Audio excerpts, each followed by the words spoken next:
A continuación vamos a presentar a Carlos Spera. Carlos es arquitecto de soluciones senior para Broadcom VMware en la región de Latinoamérica. Él tiene una sólida trayectoria en el sector tecnológico y ha liderado iniciativas de transformación digital para empresas. Lo recibimos. Bueno, a Carlos. Gracias. Bueno, buenos días a todos. ¿Qué tal? ¿Cómo están? Ya me presentaron, así que avanzo. Tengo 25 minutos ahí para darle. Voy a empezar con una de las definiciones que están acá. Nube privada moderna, ya que el público se renueva. En particular, saben que soy de Broadcom. Broadcom compró a VMware. VMware creó una nueva estrategia basada en implementar una nube moderna en la nube privada, ¿no? Es un cambio total de estrategia tecnológico, inclusive del stack, ¿no? Que siguen siendo los mismos componentes. De hecho, si pregunto acá, muchos tienen vSphere implementado, algunos tienen vSAN, NSX, por lo cual son los elementos de siempre, integrados, ¿no? Armados y pensados, consolidados, pensados en una única plataforma que se llama VCF, VMware Cloud Foundation, y arriba este VCF 9 viene con un esquema de consumo totalmente diferente a lo que teníamos antes, ¿no? Un esquema de consumo muy similar a la nube privada, a la nube pública, donde la capacidad del usuario está en poder servirse, tomar servicios, ¿no? Hacer gestión de esos servicios que uno le entrega desde el punto de vista de la infraestructura. Desde el punto de vista de la infraestructura nunca se pierde control, sigue siendo el Cloud Admin el que define los procesos, los servicios, qué entrega y demás, pero ahora sí hay una interfaz para el consumidor que antes no existía tan clara, que le permite gestionar, administrar lo que yo le entrego acá abajo y lo que yo defino como política acá abajo en la infraestructura. ¿Por qué hablamos de nube privada moderna? Bueno, básicamente porque creemos que tenemos lo mejor de los dos mundos, ¿no? En principio, como saben, la nube más que nada pública siempre se ha destacado por agilidad, por escalabilidad, por automatización, por self-service, ¿no? Todo esto lo sumamos también dentro de VCF. Y lo que siempre queremos en la nube, en nuestras nubes privadas, en nuestro on-prem, el manejo de costos, ¿no? La parte de seguridad, por lo general siempre nos sentimos más seguros en el on-prem que en la nube pública, aunque a veces no es así, pero en principio siempre hay una sensación de seguridad. Puedo desconectar el cable, ¿no? Que ese es el última milla de seguridad.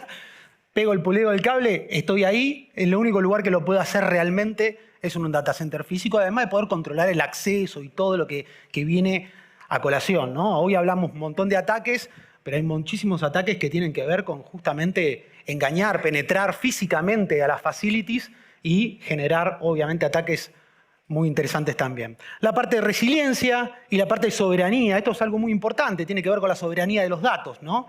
Si en algún momento tienen un problema, tienen que trabajar legalmente, es importante poder estar con las leyes de su país para poder accionar legalmente frente a ciertos ataques que buscan específicamente los datos, y hoy hablamos un montón sobre eso, ¿no? Entonces, toda esta parte de soberanía es algo muy interesante y que con todo esto de inteligencia artificial, explotación de los datos y demás, cada vez es más importante esa parte de soberanía de datos, ¿no? ¿Dónde dejo esos datos? ¿Dónde los exploto?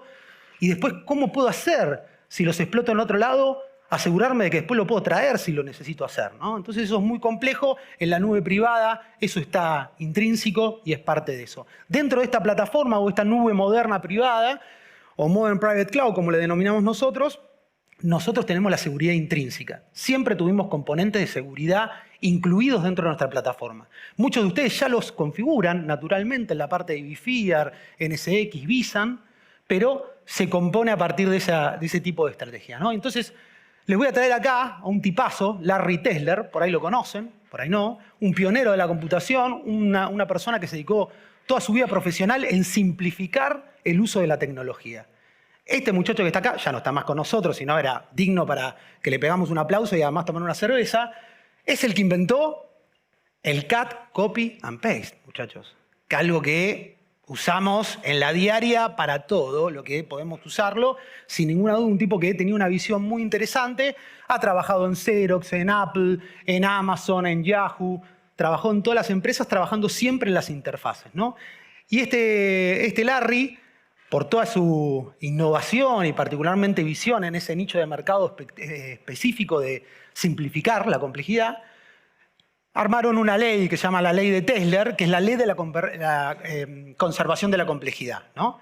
Que dice que en cualquier sistema existe una cierta complejidad, ¿no? Una cantidad de complejidad que no se puede reducir, solamente mover, ¿no? Y quiero traerles un ejemplo de esto, que tiene que ver, si pensamos en un sistema como un auto, en una analogía, un sistema en un auto, la caja de cambios, ¿no? Siendo la caja de cambios, bueno, es un proceso totalmente manual, ¿no? Donde el conductor tiene que, además de mirar hacia adelante, manejar el volante, manejar los pedales y además, adicionalmente, la caja de cambio, ¿no? Y esto obviamente cambió cuando apareció la introducción de la caja automática, ¿no? Ahora sí, el conductor tiene una simple operación para poder poner la caja en automático y luego solamente se dedica con 2 pedales, antes con 3, con 2 pedales, el volante, la visión hacia adelante, puede conducir, ¿no? Entonces, claramente, acá es uno de los ejemplos donde el sistema absorbe la complejidad para eliminárselas al usuario, ¿no? Entonces, en este caso, y es muy interesante esta analogía porque me hace pensar en el data center en el término del networking también, ¿no? Porque una plataforma como esta nunca podría ser el disparador para un auto autónomo, ¿no? Y fíjense, al poder automatizar un componente central, como es el manejo de la marcha, me permite pensar que en esta plataforma, y es así, puedo tener un auto autónomo hacia adelante. El networking es lo mismo en el data center, muchachos. Es lo mismo. Y la seguridad está asociada también al networking. Por lo cual, el proceso de automatización y automatizar también brinda seguridad. Saca errores humanos, nos permite ser mucho más rápidos, no depender justamente de definiciones anteriores, sino que ya defino, puedo automatizar y todo lo que puedo automatizar y simplificar va a ser mucho mejor en mi proceso de adopción de seguridad. ¿A qué viene esto? Bueno, básicamente lo comento porque justamente una de las cosas que tiene VCF, en nuestro caso, en nuestra nube privada moderna, es absorber mucha de esa complejidad para ustedes. Y el administrador, ese cloud admin que estaba ahí abajo, es el que define cómo traslada esa complejidad hacia el usuario final, a ese consumidor, ¿ok? Entonces, es algo muy interesante porque dentro de lo que es en la seguridad, podemos decir que esta complejidad se traduce en varias cosas, ¿no? Primero, es una complejidad, lo dijeron hoy a la mañana, orquestar varias herramientas de seguridad, que tal vez es un ambiente que hoy tienen actualmente, componentes de seguridad por todos lados, que muchas veces logramos integrar al principio que nos llega el componente, logramos integrarlo con todos los demás componentes que tenemos, de seguridad, de logueo y demás, pero siempre lo que terminamos viendo es que estas herramientas de tercero y demás los transforman a ustedes inmediatamente en un integrador. Y les pone el problema a ustedes de mantener esa integración entre los componentes y asegurarse que esa trazabilidad entre los diferentes componentes la tienen que hacer ustedes. Porque muchas veces esas herramientas funcionan al principio, luego cambia una versión, se termina el acuerdo económico o comercial con el otro vendor y se terminaron esas integraciones, ¿no? Entonces, sin ninguna duda, esa complejidad tiene que ver con esto. Mantener las integraciones de terceros, lo acabo de mencionar. Muchos procesos semiautomáticos y manuales, en seguridad gran parte es semiautomático o manual, ¿no? Muchos de ustedes para cargar o a tener alguna feature de firewall o algún acceso a una regla, a un load balancer o un WAF o demás, tienen que cargar un ticket para poder asegurarlo, ¿no? Y muchas veces, como mencionamos acá, la seguridad en el área de infraestructura o aplicaciones la llaman generalmente después de que ya se diseñó todo, ¿no? Y flaco, vení, que ya terminamos acá de hablar, a ver, vení vos y decinos cómo tenemos que seguridad. Todo lo contrario de lo que hay que hacer, siempre es conveniente integrarlos al equipo de seguridad. En el inicio de cualquier diseño o proyecto tienen que participar y estar ahí para poder comentar, ¿no? Y esta parte de procesos semiautomatizados y manuales, lo típico que pasa es lo propenso a errores y la lentitud que puede haber en desplegar una nueva regla, ¿no?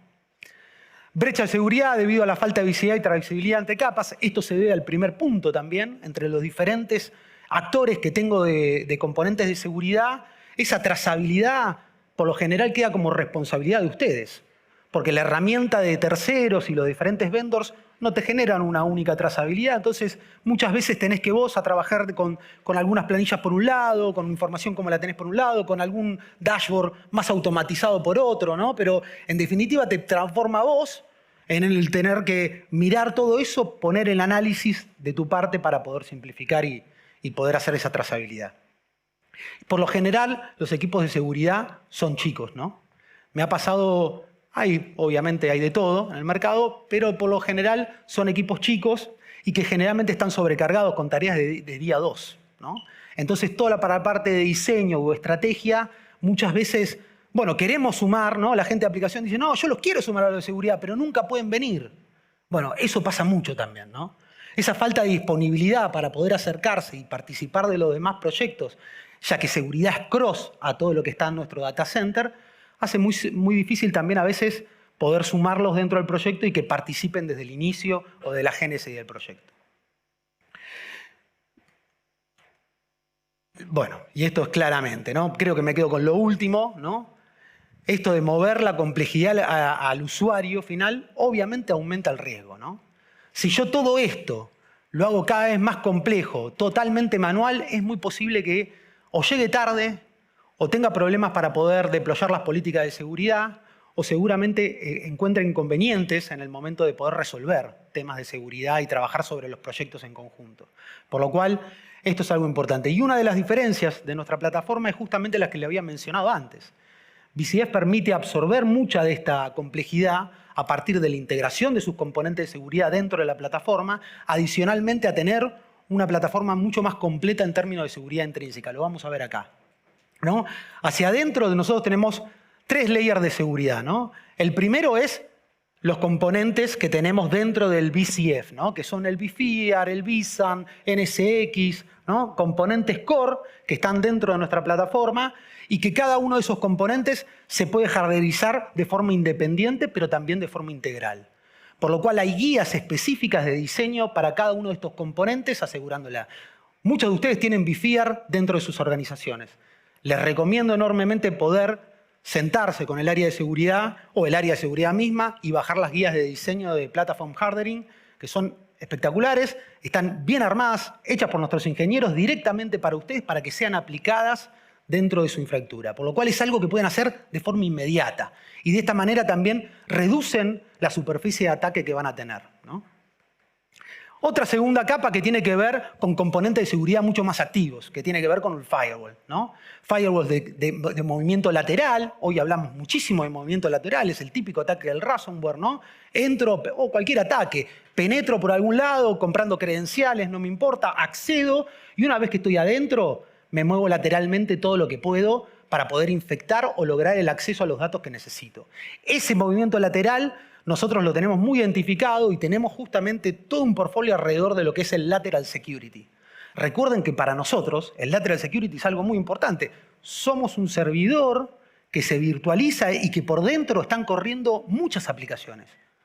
Por lo cual es normal que en nuestro ambiente haya mucho más, un ambiente virtualizado, haya por lo menos en un data center inclusive, el 60-70% del tráfico es este-oeste. Es dentro de los servidores virtuales, por lo cual eso aumenta muchísimo más el riesgo.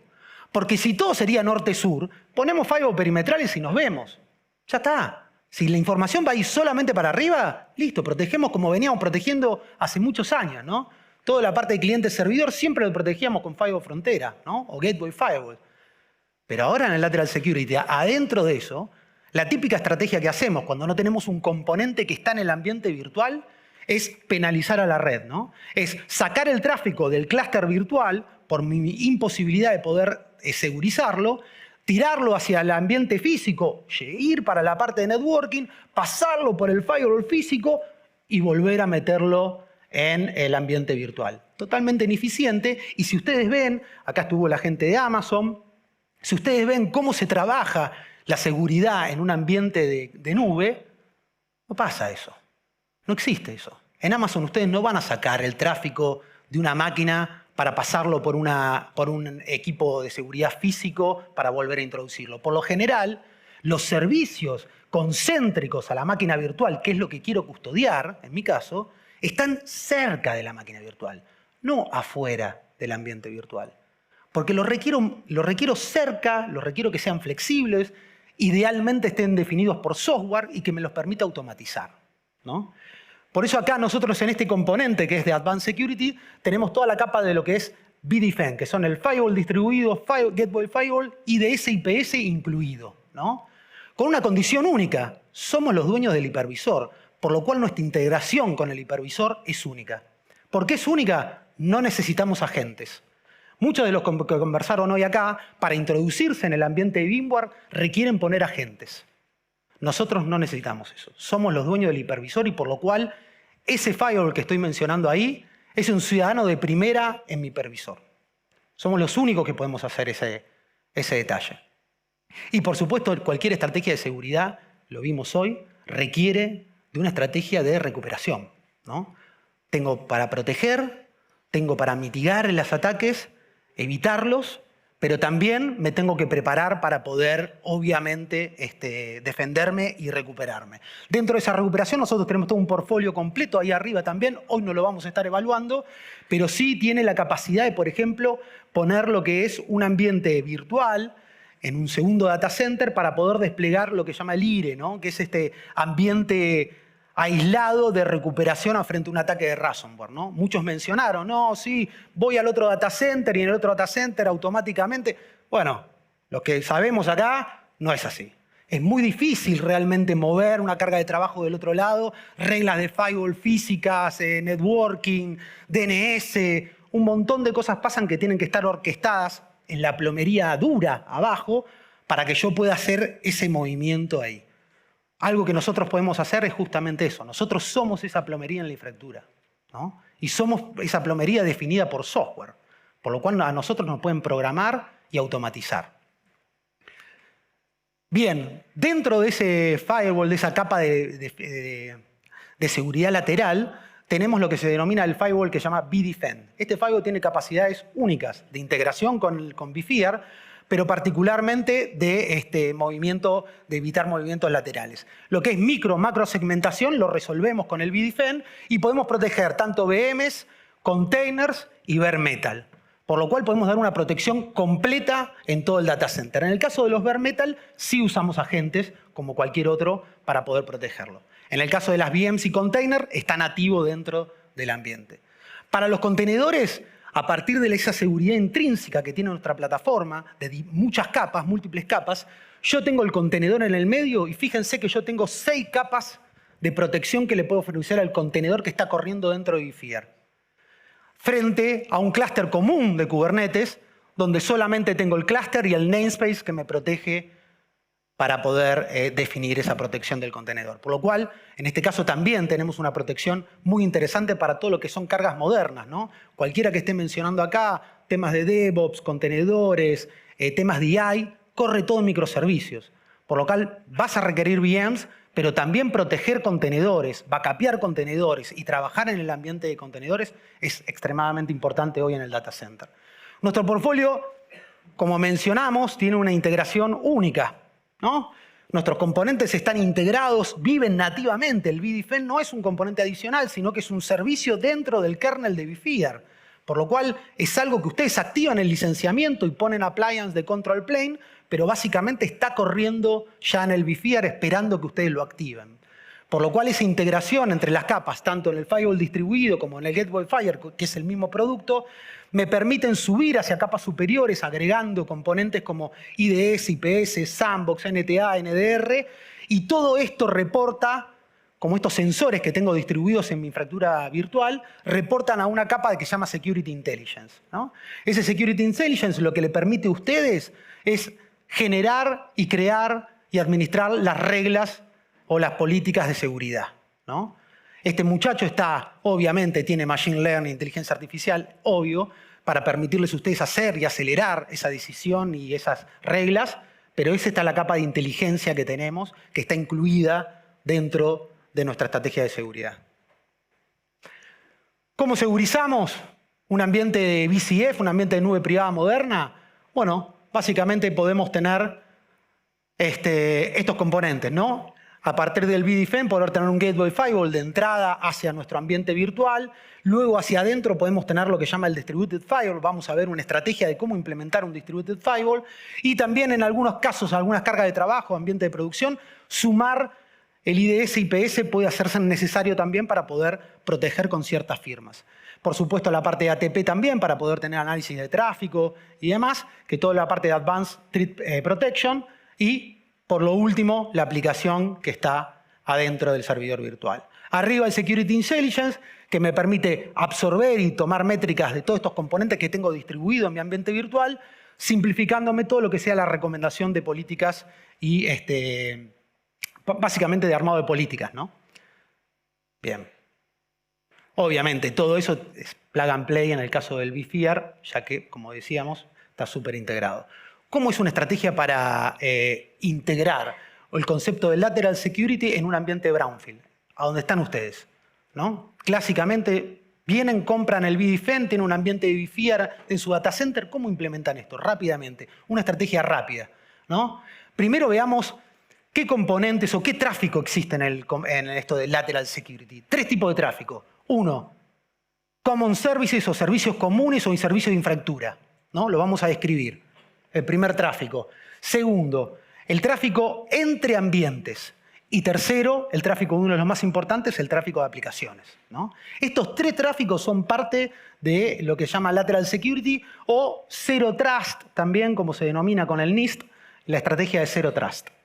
¿Qué hacemos primero? Llegamos al data center y lo que primero tenemos que hacer es identificar esos servicios comunes. DHCP, NTP, DNS, son servicios que mi infraestructura consume, ya sea la aplicación o el mismo vSphere consume para poder traerse esos servicios y utilizar esos servicios. Esos servicios de infraestructura los tienen todos. Y generalmente son alrededor entre 10 o 15 servicios de infraestructura que están disponibles dentro de su red. Identificarlos nos permite a nosotros empezar a generar unas primeras reglas, de las más comunes para todas las aplicaciones. Che, me voy a conectar al puerto 53 del DNS. Bueno, es lógico. Todos vamos a conectarnos por ahí. Entonces, es una política muy sencilla de hacer, pero muy necesaria. Generalmente nadie protege el tráfico de servicios comunes. Le hemos visto, hay pocas reglas, inclusive de lo que hemos analizado nosotros, casi un 6% de nuestros clientes hace segurización del tráfico de infraestructura común. Esto es el inicio para poder hacerlo. Luego, otra estrategia sería empezar a separar, ya sea para cada ambiente es diferente, pero puedo separar por aplicación, por nombre de aplicación, por proyecto, por unidad de negocio. Para ustedes va a tener sentido diferentes agrupaciones que para otros. Pero en la idea sería poder agrupar las aplicaciones, separarlas, para poder empezar a proteger el ambiente, esta comunicación entre ambientes, ¿no? Esta aplicación que se compone de estas 20 máquinas virtuales, UAT, con producción se puede comunicar, pero UAT con PCI no se puede comunicar. O PCI con producción no se puede comunicar, o sí, algunas máquinas o no. Defino primero esa política, ese agrupado de aplicaciones o de proyectos o de máquinas virtuales y empiezo a definir las políticas de comunicación entre estas grandes zonas inicialmente. Posterior a eso, puedo empezar una vez que ya hice esa protección, ¿no?, al tráfico de infraestructura, separé las aplicaciones en grandes grupos y empecé a proteger la separación de grupos y la comunicación entre los grupos de aplicaciones, puedo trabajar adentro de cada grupo para empezar a proteger y empezar a hacer la microsegmentación. Che, esta VM con esta VM, ¿se tiene que hablar? No, no se tiene que hablar. Listo. Hago una regla que me prohíbe la conversación entre estas 2 máquinas virtuales. Che, este grupo de 4 máquinas virtuales sí se tienen que comunicar entre ellas. Permito esa comunicación entre las máquinas virtuales. Y luego puedo avanzar inclusive haciendo un ring fencing que tiene que ver con proteger a la aplicación inclusive de puertos, ¿no? Ya ser mucho más granular en el término de cómo voy a describir esa política de seguridad. Estas 3 formas, estas 3 estrategias para poder aplicar esta estrategia de Zero Trust son muy rápidas. A partir de Security Intelligence lo dejamos monitoreando 1 o 2 semanas. Ya nos va a ofrecer el App Discovery y nos va a ofrecer un tema de separar por grupo, identificar y hacer esa separación por grupo. De 3 a 5 semanas voy a poder empezar a trabajar en esas diferentes conexiones y permitir esa conversación entre aplicaciones y trabajar en la microsegmentación. Y luego debo trabajar, como siempre, seguridad es un proceso, no es un camino único y que termina, sino que siempre tengo que volver a revisar. Cada 2 semanas la recomendación es volver al intelligence y revisar si hubo cambios en mi aplicación, ¿no? ¿Cómo puedo agrupar? Bueno, tengo varias maneras, desde IPs, desde grupos estáticos, identificación de usuarios, tagging, puedo hacer muchísimas cosas. También, como verán, como todos, tenemos agentes de EI que les permiten particularmente trabajar ustedes en traerse configuraciones, métricas, logs, flows, eventos, todo eso obviamente generando la posibilidad con prompts de decirle, che, decime cómo puedo generar esta regla de firewall, decime cómo puedo hacer el troubleshooting de esto, haceme una limpieza, importantísimo, limpieza de reglas que ya no estoy utilizando más, ¿no? Y por último también poder, bueno, interactuar de forma para poder generar scripts, ¿no? Pedirle que me genere un script adicional. Último, decirle que también tenemos, no hay que inventar mucho, nosotros tenemos casi todos los frameworks de la industria armados y mapeados con nuestros productos. Por lo cual, este es uno, el NIST, está el PCI, se los dejo después todos en la última slide, donde está cada uno de los pasos del NIST que nos protege y cómo abajo cada uno de nuestros componentes protege en cada uno de estos fases del NIST que propone, ¿no? Y no solamente eso, sino que también todos los productos de vSphere, ¿no? Hay componentes de seguridad que están en vSphere que también le suman en este concepto de seguridad intrínseca dentro de la plataforma. No es solamente el vDefend el que me defiende, sino que toda la plataforma, y por eso hay features de cada uno específicos para esto. Por último, comentarles que dentro del Operations, que es un elemento de gestión de nuestra nube, de VCF, tenemos todo lo que son los Compliance Packs, que les permiten a ustedes correr dentro de su infraestructura diferentes posturas tanto de frameworks como de certificaciones para ver cómo está actualmente su infraestructura frente a las definiciones de cada una certificación o cada una de estas frameworks de seguridad. Acá le dejo directamente lo que es para el acceso, esto es un GitHub, donde tienen todo, está puesto todos los accesos, todos los documentos que le mencioné, las guías de harderización, la guía de NIST, la guía de PCI, la guía del NIST para lo que es Zero Trust, están todas incluidas acá, simple de seguir, con ejemplos, con scripts para poder hacerlo. Entren en ese GitHub y tienen un montón de información lista y disponible para aplicar hoy en sus data centers. Muchísimas gracias a todos, les agradezco el tiempo.